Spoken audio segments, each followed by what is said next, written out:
Hey guys, it's Plozible here, back for another video for you all. And yes, it's a Pokemon video, like I promised I'd bring after the Igglybuff challenge. Let's see, the Igglybuff challenge was his first video. Well, alright, I can understand wanting some variety in content. Still an okay video, I guess. Okay, still no video about Pokemon. But it seems like he's trying to start up a new series, so it's excusable, I guess. Maybe he'll upload it next time.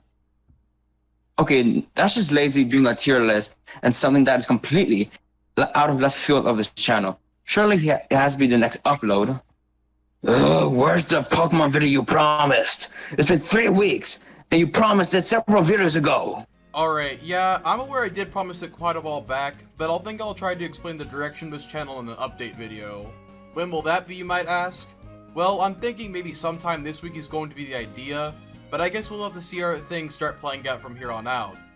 I do think I want to at least get this topic out because regardless of promises, these are thoughts I've had for about a year now, honestly. So without further ado, I'd like to segue into talking a little bit about the premise of this video, then tackle the aspects I bring up. So when I talk about spin-off games, it should be clear I'm not talking about the games that are Nintendo's flagship advertisements. Games like Pokemon Ruby, Pokemon Platinum, Pokemon Black 2, and Pokemon X are out of the discussion because they are the main ones that Nintendo tries to advertise to the audience.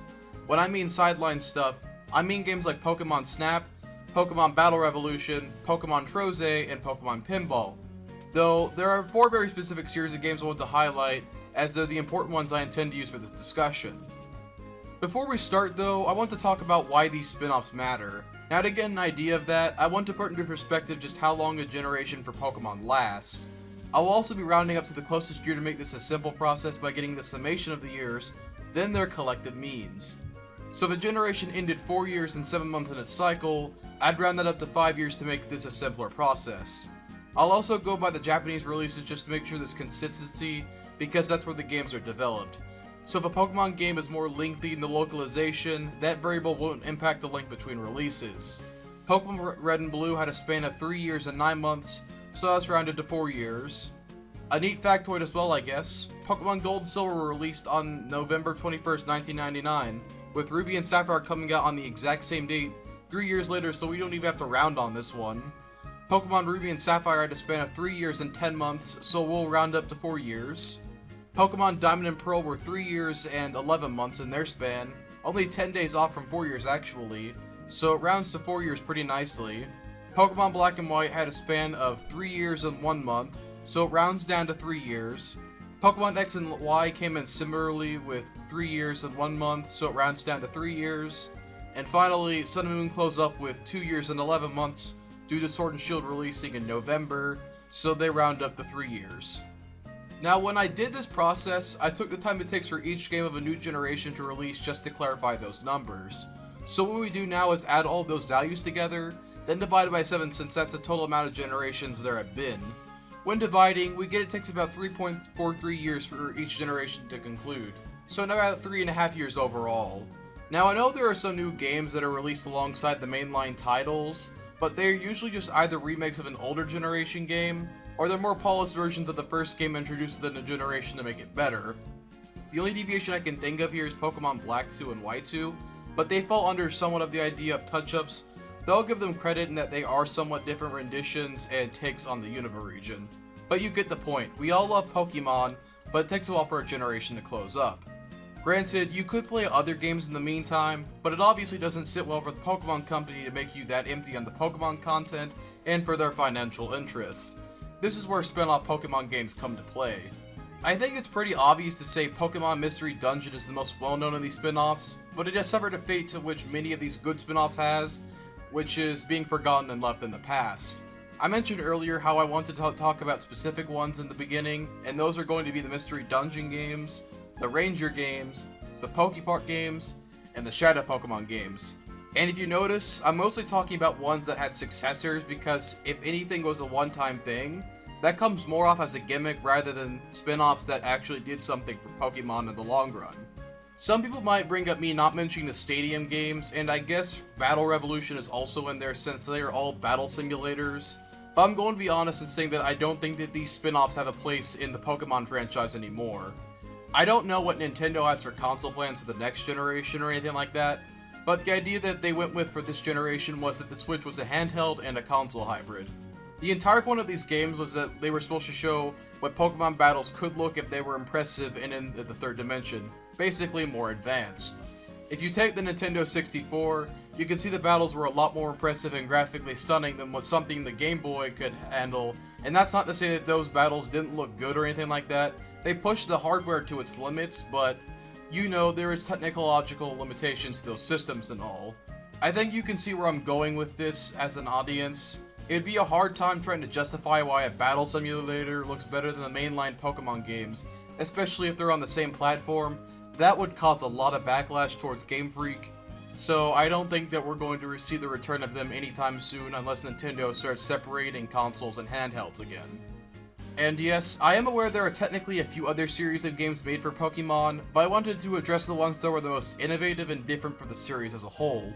So when it comes down to Pokemon Pinball and the Pikachu series, those obviously aren't titles I'd consider innovative.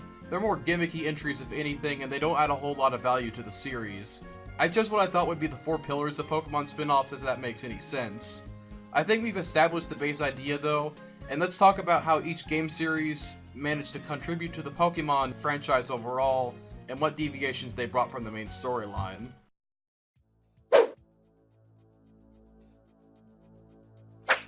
We begin with probably the most beloved and known of these side games, being the Pokemon Mystery Dungeon series. Now I'll say that my experience with this series includes most of the games pretty much, except the very limited experience with Super Mystery Dungeon.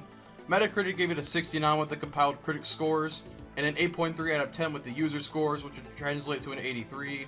I'm going off of those reviews though, and I assume that most people liked it because of that. You know, it's also kind of weird because critics and users seem to disagree a lot on how much they like games, some being wider than others, but you know, that's not incredibly relevant, more or less like just a joke, but let's get into the actual discussion though. The Mystery Dungeon games fall under a genre of roguelike games where the Pokemon take on randomly generated dungeons as the main appeal to the Pokemon gameplay. As for the combat system, you basically get the same moves as you do within the mainline games. It's still turn by turn and holds a lot of the same ideas of combat within the mainline games, just adapted to fit the style of these dungeon games. And the overarching enemies vary from an authoritarian Dialga, who went primal even before Groudon and Kyogre did, to a literal giant snowflake that isn't a Pokemon? No, I'm not talking about Cryogonal, I'm talking about whatever Bitter Cold is supposed to be, because it's one of the weirdest antagonists in the series, if not the franchise as a whole. In terms of what makes Pokemon Mystery Dungeon different, I think it comes down that the narrative difference is that Pokemon can talk in these games. Within the main series and even other mediums like the anime and the manga, Pokemon talking is a rare occurrence, and it usually just happens whenever there's one that can conventionally utilize telepathy. It's because of that limitation that a whole lot of Pokemon that you battle and catch don't seem to have a whole lot of personality outside of their actions. I know people say actions speak louder than words, but words are very impactful nonetheless. We usually get personalities reaffirmed to us by the people on an adventure because they can understand a Pokemon somewhat, which is passed to the audience with that knowledge. Pokemon within the Mystery Dungeon games are capable of expressing their thoughts and doing actions, which adds a whole lot more of a rich and in-depth storytelling in the process. I think I'll give an example with the Explorer games and Grovyle. Now, I won't go deep into the plot just in case there are people who want to play these games later on, but I will talk a bit about Grovyle obviously. So when you begin the game, Grovyle is wanted and is known as Grovyle the Thief. This is because he's been stealing the Time Gears very mysteriously from the Lake Trio Pokemon. It's through this that the player and their partner get to know him as a bad guy trying to stop the flow of time. This image is pushed further when an explorer from the future, Dusknoir, comes in and confirms this, and he has it out for Grovyle. Later on, you can encounter Grovyle at Crystal Lake. You see that he's willing to strike down and even kill for the Time Gears. At the same time though, it's clear that he shows remorse for these actions and wishes not to kill. This is the first time we get a hint at Grovyle's true character, but it gets interrupted when Dusknoir comes in and stops Grovyle. Later on, when you go to the future, you see Dusknoir was actually working for Dialga to stop the changing of events in the past. You also learn that Grovyle only wanted to collect the Time Gears to put them in Temporal Tower and to keep time flowing. So within all this mess, you were led astray into thinking Grovyle was the enemy, when actually all he wanted to do was some good.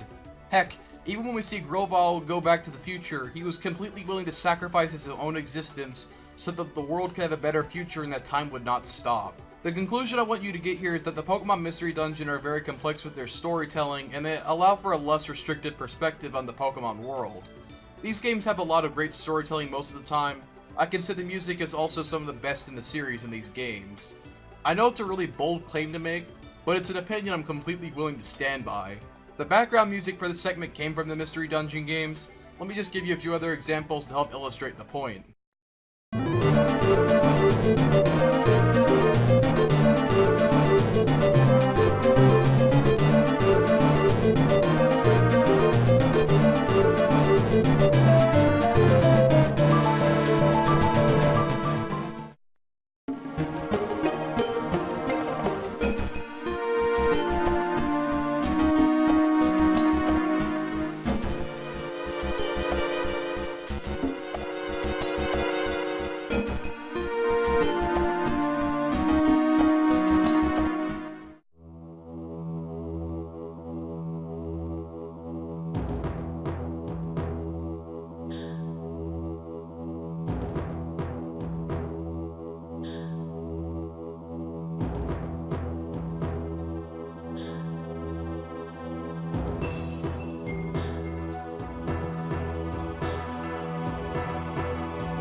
Every time you hear this music playing in the background of a setting, it feels appropriate and fitting to the setting of the environment that you're in.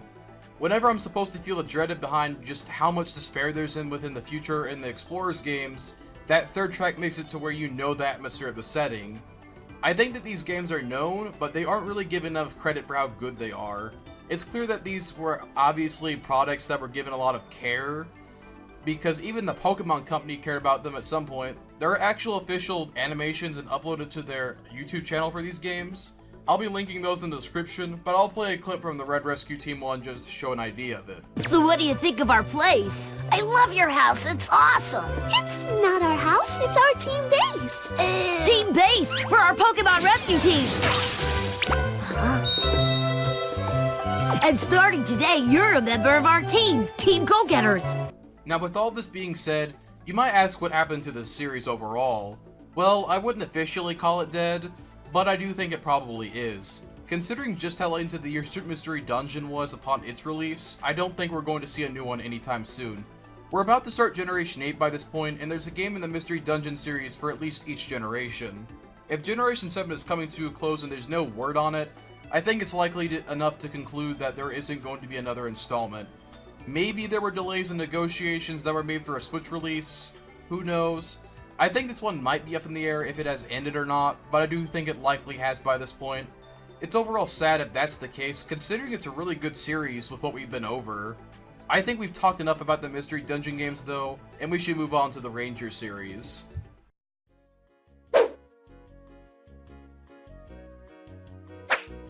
This one feels the most awkward to talk about. Not because it's bad or anything, it just seems like the most weird of the spin-offs that we're covering.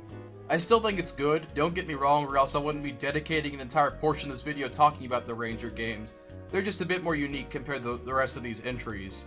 And that's not to say that these games didn't receive a fair share of advertisement either. They literally had multiple anime tie-ins and a movie even, but I'd say that they aren't incredibly remembered. They were rather innovative titles for the time, making use of the DS's touchscreen for the gameplay like a lot of other people who were attracted to the system's capabilities. In this lies the stylus that was used for people for capturing Pokemon, but not in the conventional sense. Throughout all the Ranger games, the idea was that you would utilize the touchscreen for drawing a bunch of loops around a Pokemon, then getting them to help you throughout your quest.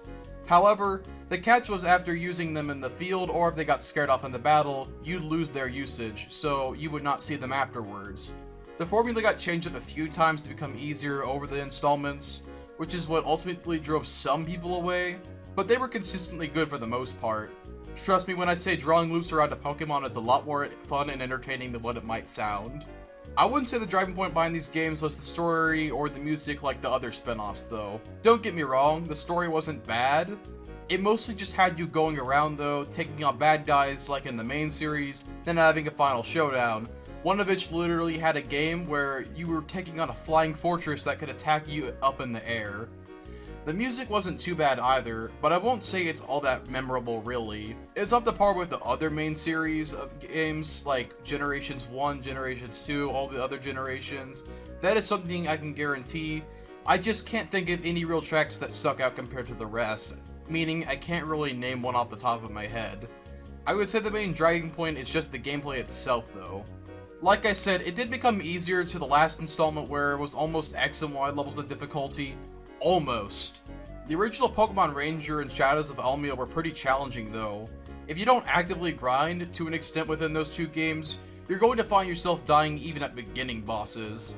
This is not to say it's impossible to win, or even ridiculously difficult, just that you can't expect to breeze through the game. It had some pretty rough battles such as the Rampardos and Shadows of Almia, where it literally did over 10 damage with each hit. Sometimes you would only have like 30 HP when you got to that fight. Other mentions would include the original Pokemon Ranger. The Charizard and the Entei were both pretty frustrating because they would spam columns of fire, which you really could not draw a bunch of loops around for pretty obvious reasons. Most of these difficult battles though are at the end, so it slopes up pretty nicely. It's not ridiculous at the beginning is what I'm getting at. Compared even to the main series games, the Ranger games are pretty simplistic to where you don't really have to worry about anything like stats, natures, IVs, EVs, etc. You just have fun using whatever Pokemon that you like, and sometimes you have to use a Pokemon to get past a certain area, sure, but it usually doesn't have to halt you into using whatever Pokemon that you don't like. So basically, if you want to use a specific Pokemon of your choice, you might have to incorporate one sometimes that you don't like, but it's not a big deal, you can get rid of it shortly after. I think the evil teams are also worth a mention because they are kind of bizarre. In the original Pokemon Ranger, you go against the Go Rock Squad, with their admins being the Go Rock Quads. They're just a bizarre team that wanted to conquer the region, pretty simple, that was it. Team Dim Sum would be the villains of Shadows of Almia, with their admins being the Sinise Trio. They wanted to dim the sun as their name implies. You can't get more literal than that. Then you have the Pokemon Pinchers and Guardian Signs who are led by Red Eyes, Blue Eyes, and Purple Eyes. No, I am not joking, that is literally their names. Their goal is even more weird because they wanted to achieve immortality to relive the good old days? I don't know, 21 Pilots over here. Look, Guardian Signs is good, but that doesn't stop it from being kinda weird, don't ask me. I think these games mostly died out because they were doing something more specific to the DS era. I wouldn't neglect that it couldn't ever come back. It definitely could, it's just really unlikely. If the Ranger games were to hypothetically be brought to the Switch, it would have to be something through the motion controls to perform loops or something other special to just with the Switch's functions and capabilities. There's not a whole lot I can really say about the Ranger games if I'm going to be honest. I do think I enjoyed them quite a bit when I played them, but I was confused why they didn't get a transition to the 3DS. At least their attempts to make the 3D Pokemon games before Pokemon X and Y could have been a really cool opportunity. At least the developer who made them being HAL Laboratories is around, so you know, it's still a possibility.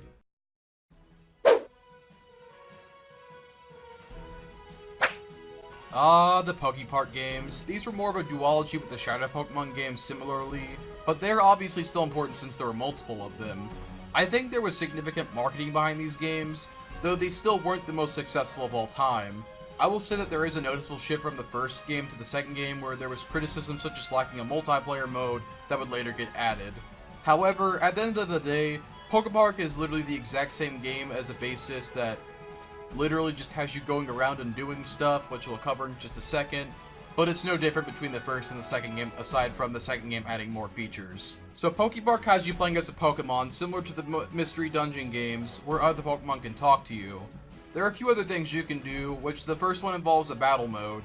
It doesn't give you a whole slew of different moves to learn from, which is a downside, but the combat is alright and it gives you the ability to often do long-range moves along with melee attacks, often mixing up so the AI has good usage of them as well. You also have a chase mode, which is exactly how it sounds. You go around chasing Pokemon in the hopes you catch them for story progression. There are other mini games. It's basically just meant to be a whole bunch of exploration and having fun with doing quizzes and other things that you might consider fun. The main driving point here I would assume would be from the fact that you can play in the overworld as a Pokemon. Granted, it's limited and it's mostly recommended that you play as a Pikachu, but it's still something different from most typical entries. There are other spin-offs that have similar concepts into them, but they're more restrictive in what they focus on, such as Pokemon Dash being solely a racing game. For as much versatility as this game series has though, that's also its biggest weak point. It's so versatile that it lacks a genuine solid structure behind a lot of these mini-games in terms of how refined they are. That being said, it still isn't a bad experience, just that more polish would have made these games overall better in the end. Out of the four we've talked about, this is probably the weakest entry, which is why there's not really much to say about it. As to why Game Freak cancelled its production altogether, I assume it comes from that one of the later proposals, and it just mentions that other spin-offs basically have similar concepts, rather they can focus on one, but they can sell just as well. It was obviously liked enough to where it did get a sequel, though it ended off at Wonders Beyond, which was in the Unova region. I think we should segue into our last topic of discussion though, and probably one of the most interesting ones to talk about overall. Pokepark is neat, but I do think it's one of the more finicky titles to talk about.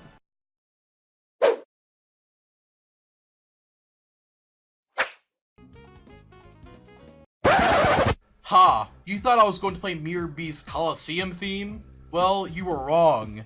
After hearing at the background of all of Michael or MNGV, MNJTV, is it ManJTV? I don't know, you tell me in the comments. I wasn't going to torture my audience like that. I actually like your videos, Michael. Please don't get upset with me. It's just that every time you make a discussion video, you only play the theme and it comes off as kinda lazy. Greetings, Poke fans! Michael here, and real quick, this video is sponsored by Squarespace. Stay tuned to the end of the video for more information about their amazing web design services. Back on topic though, when I mean the Shadow Pokemon games, I'm talking about Pokemon Coliseum and XD Gale of Darkness.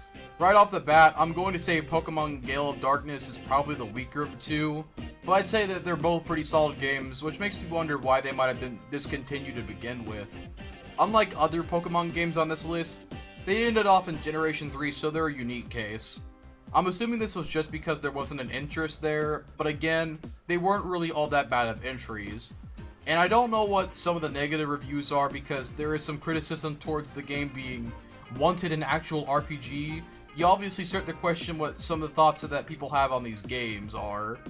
Then again, these games sold over 1 million copies. That may seem like a big number when you think about it, but you have to consider that even the lowest of the sales of any mainline Pokemon game, excluding the Gen 1 re-releases on the 3DS, was numbered at above 6 million sales with Pokemon Emerald. So when you keep that in mind, it's clear that they weren't really considered these big hitters for the Pokemon Company.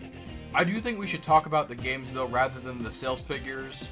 Ideas in the games and the battle mechanics aren't too different from the main series, but the difference comes from that they were in 3D, and the big one being the introduction to Shadow Pokemon.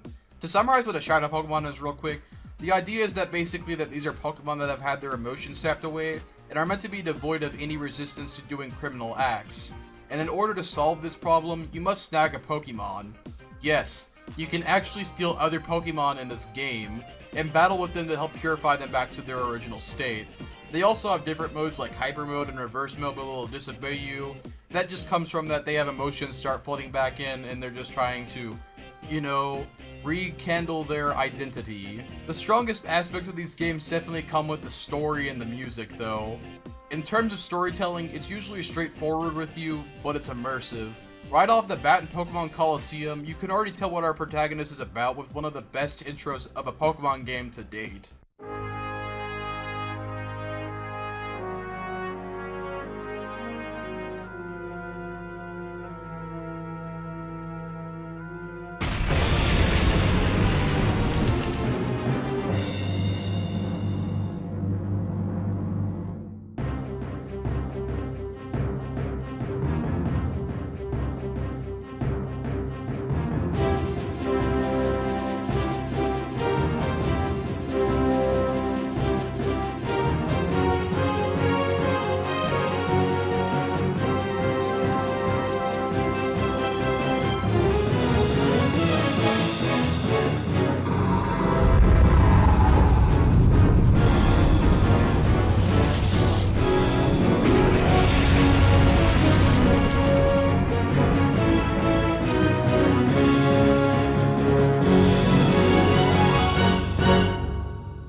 West doesn't even have to say anything for that introduction to just be cool. With an introduction like that, you can already tell West isn't like a typical Pokemon protagonist. It is more of like an outlaw, if anything, who just wants to do good things, sure. Though he'll do certain things for self-benefit. One of the biggest problems with Pokemon games, and just overall within the series, is that they like to glorify the world as a great place when it very much isn't. You can see that in practically both of these games. Their portrayal of the world has people being thieves for a living, there are some rundown towns, there is literally Fnac City being this rich place, while there's also Pyrite City being very, very suspicious. There are underground locations that are not known to the officials. You get what I mean, etc, etc, etc. These portrayals make the world in the Ore region much more appreciative and realistic to an audience. And when talking about music, I think I can just show that these 3 tracks are the main point and they make the point pretty clear.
Now, I had planned to originally talk more about Pokemon XD, though there were some complications with that. So instead, I decided to have a friend of mine named the Wizard Moose briefly cover points that I was going to mention in another video, which you'll see soon on the channel, do not worry. As far as problems go, I think the biggest one is just the limited selection of Pokemon. The decision to do that probably might be demotivating for some people to want to play this game if they can't choose whatever Pokemon that they like. But I think that this wasn't a bad decision when you look at it from an outside perspective and in relation to the narrative. The whole point of this is that you want to purify Shadow Pokemon, and that there is meant to be an intention there from the developers of the game. If the game made it to where you could have an access of wide variety of Pokemon, the incentive to purify the Shadow Pokemon is lost, and would be only there for a small group of players. Limiting your selection means that you have to purify the Shadow Pokemon, which is what the plot is after to begin with, and it means that it wants to give you the means to purify the Shadow Pokemon later on, if you get what I mean. It ultimately comes down to whether or not, as an audience member, that you like that change or not, but I do think it's a good one. And with all of that being said, this is the last of the game series I wanted to cover. I think we've already made a case for all of them being quite good in what happened to them. With all of this in mind though, the only thing that comes is the penultimate question. That question would be, why does Game Freak stop making good series like this? Well, I'll try to answer it within the next segment.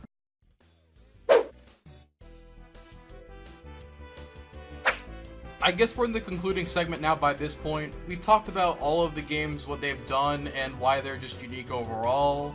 With this in mind, you just have to wonder why Game Freak stopped either producing these games themselves or having another company that they hired make these games. Well, I've narrowed it down to 2 main possibilities as to why we don't see them anymore, and I don't think people are really going to like the second one, which is why I decided to save that one for last. The first thing that comes to mind, I guess, is that at the end of the day, these games probably weren't meeting the profit margin that Game Freak wanted. It should most obviously be understood that while these entries weren't the main titles, and that doesn't mean that there weren't expectations for sales and that they didn't have budgets to them. I think the biggest problem would also come from the fact that there wasn't enough advertising put into these games for them to do exponentially well in the first place. Considering Game Freak at least tries to push for one significant mainline Pokemon title for like every year and such, these titles are already facing stiff competitions for the wallets of the consumers. Not only that, they get thrown in with a lot of other Pokemon entries that basically try to send out the message that they might as well be forgettable. I mean, for Pokemon Company, minor games taking a hit for them probably doesn't mean that much, but it's a detriment to the developers who put a lot of time into this, only for it to be neglected. And with the lack of a good performance, you obviously upset Game Freak, and it's a slippery slope from there. This isn't unrealistic either, considering how a lot of these series just abruptly stop without warning. However, I feel the second explanation is a far more likely one if I'm going to be honest. Now, it probably sounds like I've been hyping up this option a lot, but it's just a simple fact that Game Freak doesn't care about Pokemon. Some of you have probably heard this, while some of you haven't, but there was a YouTuber named the Sylph Spectre who found an interview on Video Games Chronicle to where a Game Freak employee talks about the thought process behind their games as of late. And yes, I'm not that douchery to where I'm going to take this without citing who it came from. That's why I'll leave his channel and the article in the description. Anyways, I'll just take the quote directly from the article to explain what I mean. What that means is that Game Freak as a company is prioritizing Gear Project, which is Protection Team number 1, more than Pokemon in general. We were always trying to create something that is equally exciting or more exciting than Pokemon. The context this was originally used in was Sylph Spectre's video, that was that Game Freak didn't care about the development of Pokemon Sword and Shield, and while that does obviously seem to be the main takeaway, let's dig a bit more into the mentality of this quote. What we get from it means that they don't care about it as of late. Game Freak has sidelined Pokemon effectively. It's not interesting to them anymore, and they have a beta team working on it because that's an obligation that they have rather than wanting to do it. However, such a shift in attitude doesn't happen just so instantly. If I were to characterize Game Freak's reaction to Pokemon over time, I'd use this specific scene from Star vs. The Forces of Evil to perfectly describe it.